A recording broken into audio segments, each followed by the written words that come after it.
Hey everyone, welcome back to Corporate Decoder, where we decode the hidden stories within company filings. And today we're looking at Stran and Company Incorporated, or SWAG as they are publicly traded. Get ready, because this report might just reveal some interesting compensation moves.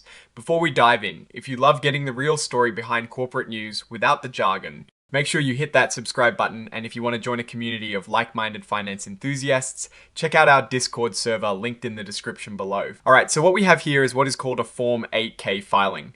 Think of it as a company's way of telling the public about really important, unscheduled events. It is not a regular update like a quarterly report, but rather something significant has happened that investors need to know about right away. And for Stran and Company Incorporated on the 17th of February of 2026, some key decisions were made regarding their executive compensation. This filing is all about Stran and Company Incorporated, a company incorporated in Nevada. They are traded on the NASDAQ stock market under the ticker symbol SWAG for their common stock and SWAGWI for their warrants. They've elected to be treated as an emerging growth company, which basically means they get a bit of a break on some reporting requirements, but they have chosen not to use the extended transition period for adopting new accounting standards. Now, let's get to the juicy part, which falls under item 5.02. This section usually covers changes in the company's leadership, like new hires, departures, or changes in compensation for top executives. And in this case, it is all about compensation. On the 17th of February 2026, the people in charge of executive pay, the Compensation Committee, made some decisions. They approved cash bonuses for the top brass.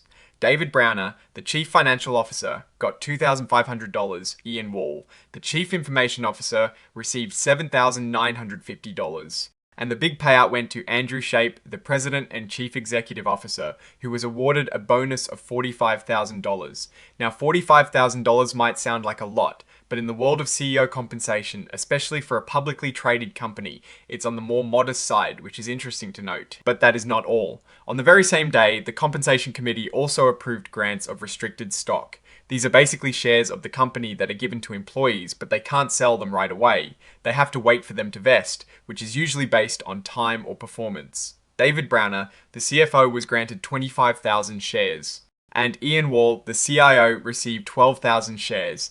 These grants are part of what is called the Stran and Company Incorporated Amended and Restated 2021 Equity Incentive Plan. So how do these restricted shares become theirs to keep and sell?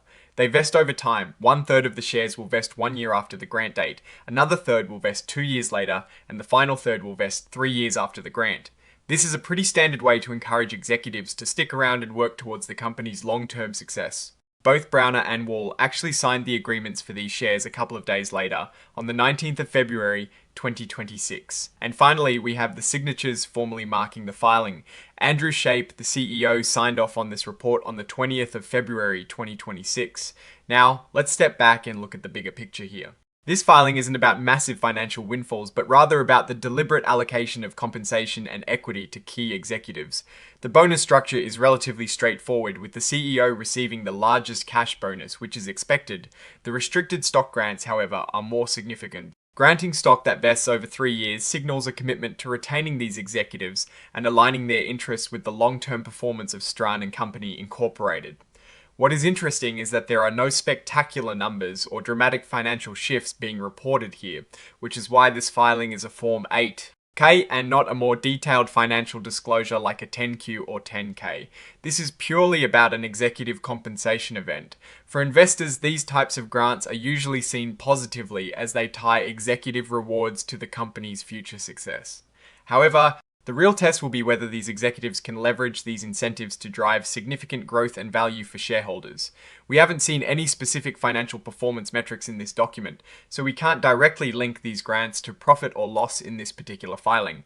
It's about the structure of their pay and their incentive to perform moving forward. So, what does this all mean for Stran and Company Incorporated? It indicates a focus on executive retention and performance incentives. The company seems to be investing in its leadership team by granting them a stake in its future. The relatively modest cash bonuses, coupled with these longer-term stock grants, suggest a strategy focused on sustained growth rather than short-term payouts. The key risk here, as with any company, is execution. Will these executives deliver on the expectations tied to their compensation? Only time and future financial reports will tell. Alright, that's our quick rundown of this Stran and Company Incorporated filing. What do you think about these executive compensation moves? Do you see them as a sign of confidence or something else? Let us know your thoughts in the comments below. If you found this breakdown helpful, please give this video a thumbs up and subscribe for more corporate decoder dives. And don't forget to join our Discord community, linked in the description. Thanks for watching. And well, see you in the next decode.